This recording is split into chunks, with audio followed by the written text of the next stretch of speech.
had for a long time, what Estonia has now, your GDP literally will double in just 10 years. And then obviously, you see all these gradations in between, depending on your annual growth rates. In other words, the key thing is growth.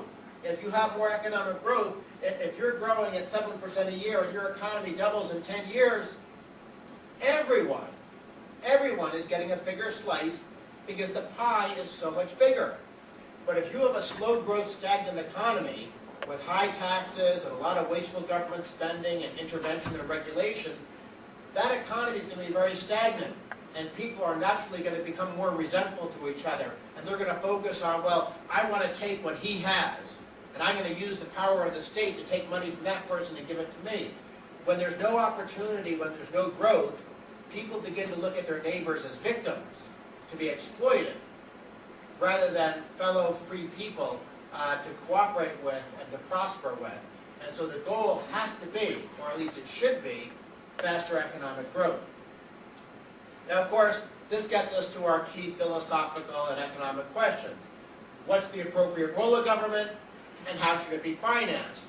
And when you're looking at the appropriate role of government, you have the classical liberal vision of small government, and you have the welfare state vision of large government.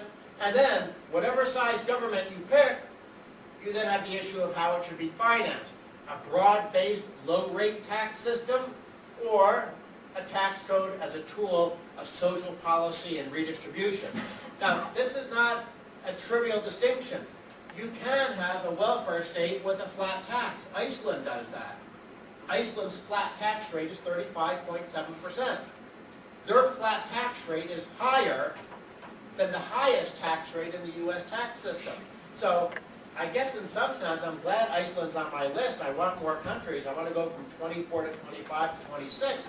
But I'm not exactly sure Iceland's the model that you want to follow. Now, is Iceland doing better than the other Nordic countries where you have tax rates even higher? Yes.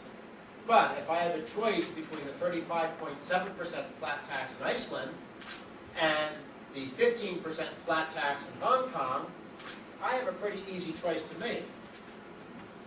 Now let's explore more this issue of what should the government do.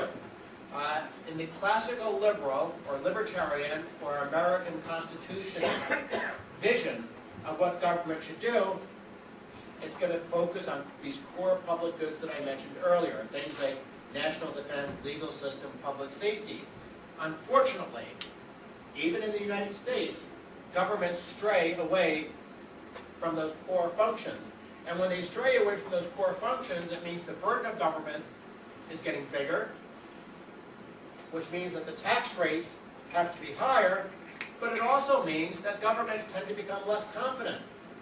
When you're spreading out your talent in government to focus on things that government doesn't do well, then you're losing the ability to do what government should do well, or at least you're undermining that ability. I mean, we argue in the United States that if we didn't have such a big, wasteful, inefficient government, and government was focused just on its core functions, things like national defense, maybe we would have been able to stop things like 9/11 from happening. But because government is now trying to do so many different things, and of course in some countries like Germany and France it's even worse, we are concerned that by trying to do so many things, it's not doing anything well, especially the things that it should do. Now, I sort of touched on this already. What is the goal of economic policy? It should be not redistribution, but opportunity and growth. You want to have the conditions that enable people to prosper, to have higher living standards, to enjoy more opportunity, and this is a key thing, if you have that kind of economic system where people can go out and produce and create wealth, what are you doing as sort of a side effect? You're creating a large tax base. If lots of people have lots of income and are creating lots of jobs and earning lots of profits, that all means that you have a very large tax base and you can finance the legitimate functions of government at low tax rates. And by the way, it's not just whether you have a large tax base. Are people willing to report that income to government? When your tax rates are high, the academic evidence is overwhelming When tax rates are high, people go into the shadow or the underground economy. So even if you have a relatively big GDP, if 40% of that GDP is hidden away from the government because your tax rates are high, the government's not going to collect much money. And so that's another key argument to have low tax rates. And of course, there's also a moral or philosophical argument for low tax rates. The people who earn the money have the first claim and the rightful moral claim on that money. It's what they produce, and just on the principle of self-ownership versus slavery and tyranny, you own the output, the fruit of your own labor. Now, what is good tax policy? We've sort of been dealing with the philosophical component of it now. Well, good tax policy is to tax income at one low rate, and the academic evidence seems to show that once you get to 20% or below, the tax system doesn't really penalize people very much. They may not like paying 18% of their money to government, but at 18%, most people are willing to comply with the tax system. But it's not just a question of having a low rate. It's also whether or not you're defining income correctly. One of the key principles of a flat tax is not just that you tax at one low rate, but that you tax income only one time. In other words, a lot of tax systems, especially in America, and I think I have a chart coming up next that shows this, the government comes back and takes more than one bite at the apple. And between the capital gains tax, the corporate income tax, the personal income tax, and the death tax, it's literally possible in the U.S., and maybe it's the same way in Poland, you can have the government tax the same dollar of income 4 different times. So even if your tax rates are low, by the time you apply those low tax rates 4 different times, it adds up to a high tax rate, and it will discourage people from being productive. And then, of course, other principles of a good tax system, principles that you find in a flat tax, are that you get rid of special loopholes so that income is treated similarly.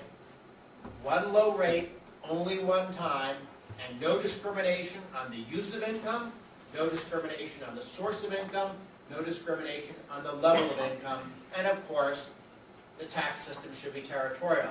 If income's earned in Poland, Poland taxes it. If income's earned in the U.S. taxes it, but no cross-border tax claims.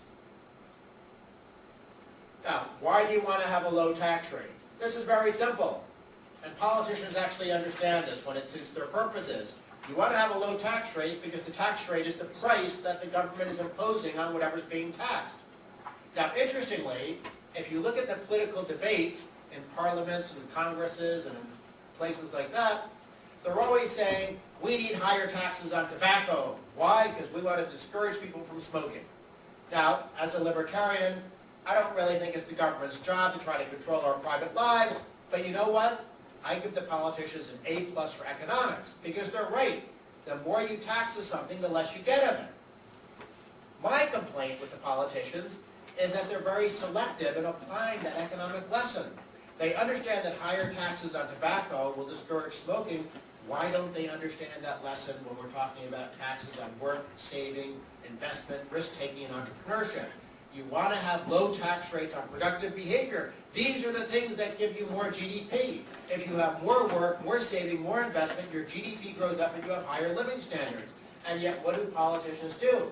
They want to tax people at ever higher rates for contributing more to a nation's economy. That is not a recipe for economic success. And as I mentioned before, when the tax rates are high, maybe people figure out how to keep earning money, but they figure out how not to report that money to the government. Now, why tax income only one time? Every economic theory, even Marxism, they all agree that capital formation is the key to long-run growth. Now, the Marxists and the socialists are a little bit silly. They think the government should do the saving and the investing. But at least they understand that the way to have growth is to set aside some of your income today to finance investments that give you more income tomorrow. And yet, what do a lot of tax systems do? They impose extra layers of tax on the people who are making that sacrifice, who are foregoing consumption today to make all of us better off in the future because they're saving and investing. And we treat those people almost like criminals in the tax code because that's where you get all the extra layers of taxation.